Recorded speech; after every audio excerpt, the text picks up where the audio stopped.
Welcome to Amir Shakil 5858, the War and Love Report. I am Amir Goodname.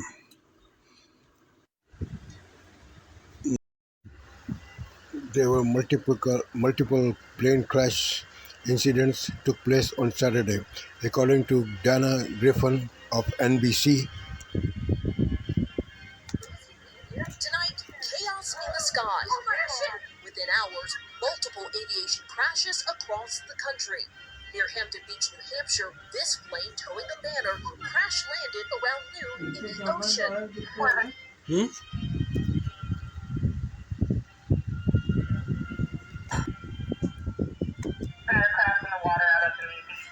was like something out of a movie. Adam Backney was there with his family. It hit nose first, the tail went up over the cabin, and then it fell back down. People were screaming. The pilot seemed swimming to safety. The lifeguard have brought the pilot, which is the only occupant, to shore. We're evaluating him now. The pilot did a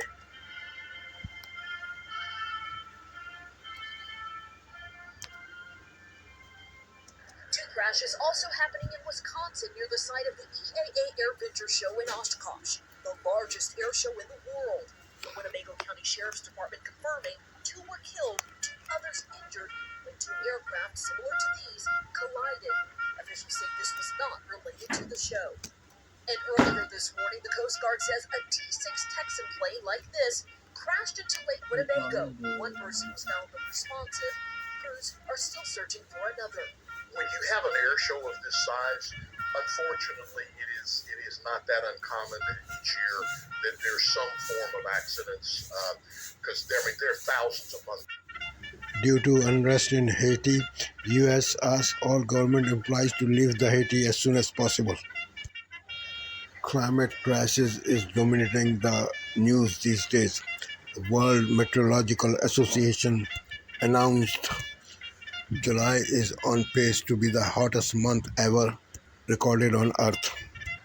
According to a statement by UN Secretary General, the world has entered the age of global boiling. According to him, high temperatures are a disaster for the entire planet.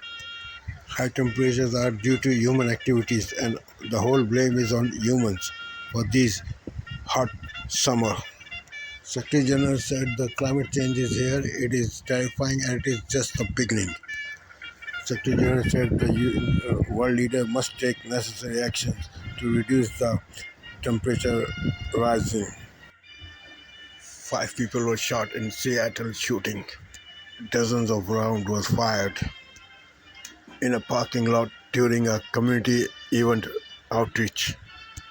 2 of the victims injured critically. Police spokesperson said that they are searching at least 2 gunmen. Kenny Lacadius had another victory in Japan. He is now America's most decorated swimmer. He had won 16 individual world titles. His victory in 800-meter freestyle is the 6th time he won that event. That's also a record. Mega Million jackpot is now over $1 billion because no one won last night. Next drawing will be on Tuesday. Production houses are closed in Los Angeles, in Hollywood, due to the strike of Actors and Writers Guild Association, and their impact is also being felt across the Europe. In London, most of the production houses are also closed in solidarity with the Hollywood strikers. Taylor Swift concert goers caused seismic activity. This was equal to 2.3 magnetic earthquake activity.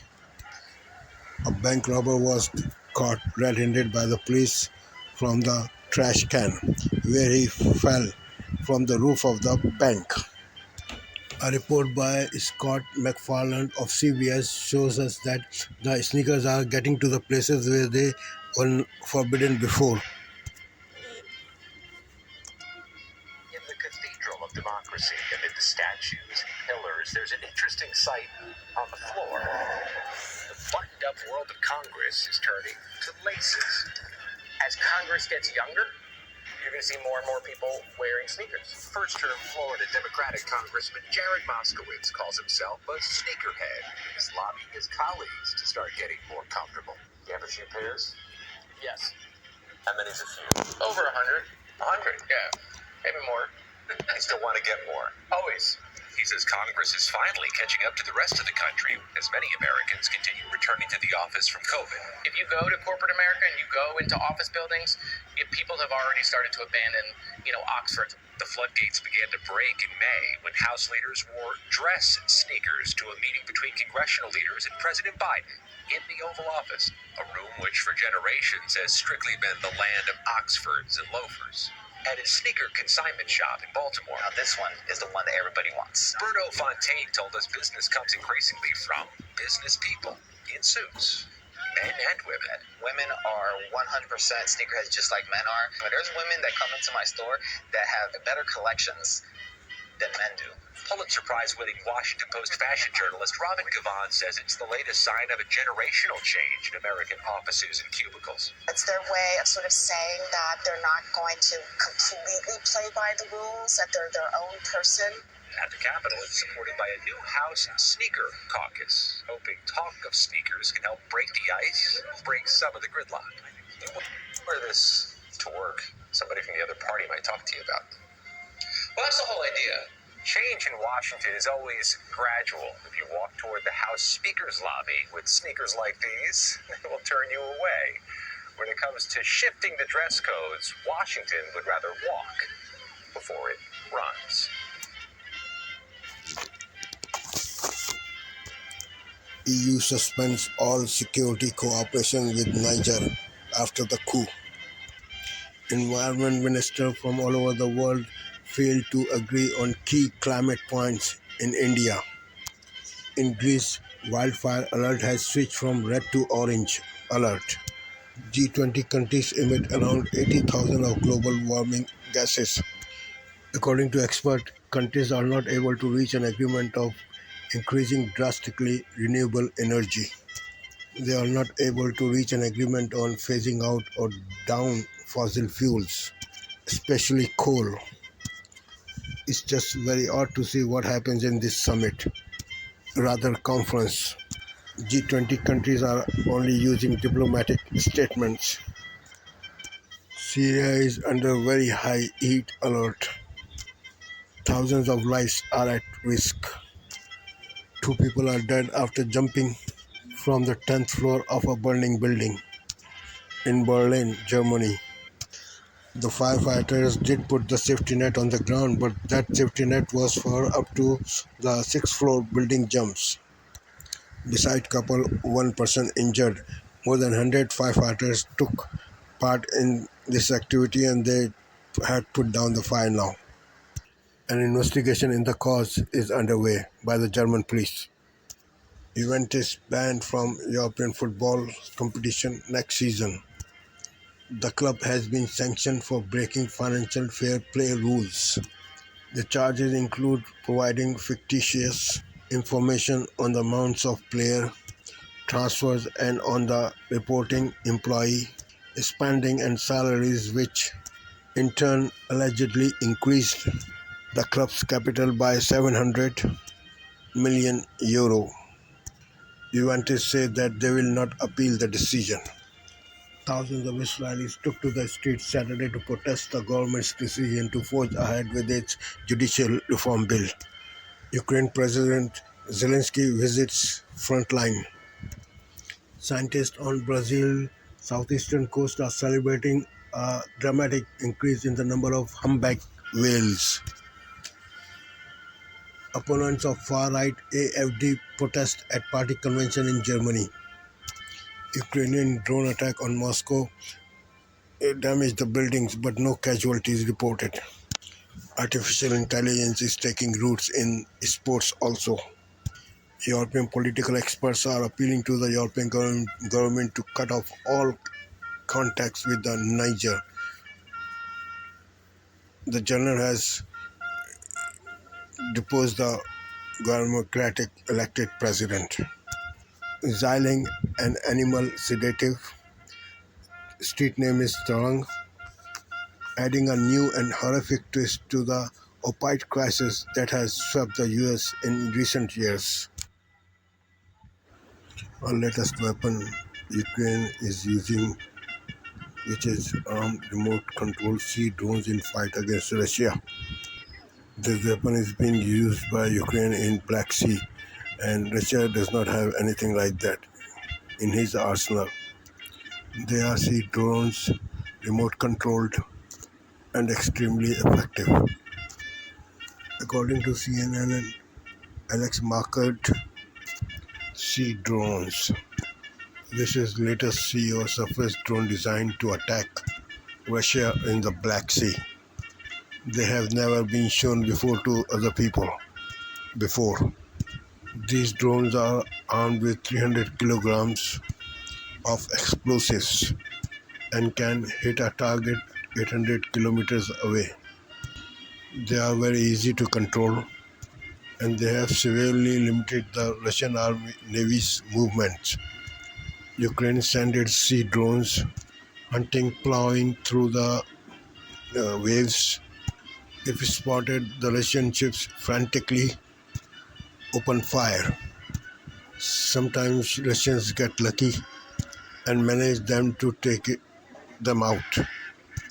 Other times, the drones break through the hail of bullets and reach their targets. Last October, these drones carried out a stunning attack on the home port of the Russian Black Sea Fleet and Russian-occupied Crimea, targeting the flagships. This drone can attack, carry out surveillance and reconnaissance, among other operations. It is wholly designed by Ukraine and produced according to its developer. Russian ships are designed to attack other ships. It is very difficult for them to take out these small drones. They are faster than anything else in the Black Sea. Last week, these drones destroyed the Kerch Bridge, which connects Crimea to Russian mainland.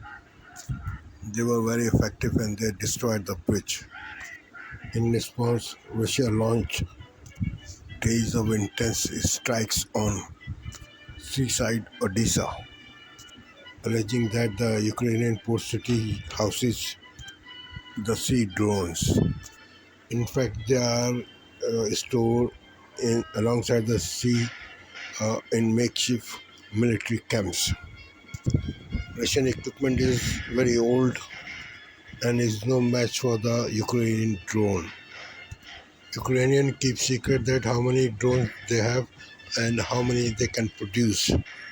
These drones are making Ukrainians to take fight to the Russians in the Black Sea, and particularly in the wake of that grain deal falling apart and Russia threatening Ukrainian ships and other international ships.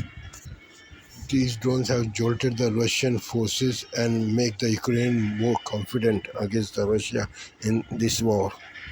So far, Ukrainian counteroffensive in Russian-occupied territories is slow. But now Ukraine is moving more forces to the front line, and their speed is getting pace in counteroffensive. Ukraine just claimed that he has recaptured 2 small towns. Ukrainian forces are trying to get to the Sea of Azov. It's 60 miles away from the frontline city Dnipro, the 4th largest city in Ukraine. Just now, missile struck a high-rise building, as well as that houses the SBU, which is the security services. 2 missiles slammed into those buildings. According to an eyewitness, a woman who is in office building saying she is not going home and is staying in office building because this building has a basement where she can get safety in case another missile comes. At the same time, Russia is accusing Ukraine of firing missiles into southern Russia. They say that they were able to take down the missiles with air defenses, but the debris from at least one of the missiles fell onto a city called Taganrog, and a number of people injured. So, Russia and Ukraine both accusing each other of raining terror down on the citizens. That was the second part of today's news. I am thankful to all news resources for their continuous cooperation. I am also thankful to the viewers for their privilege of time.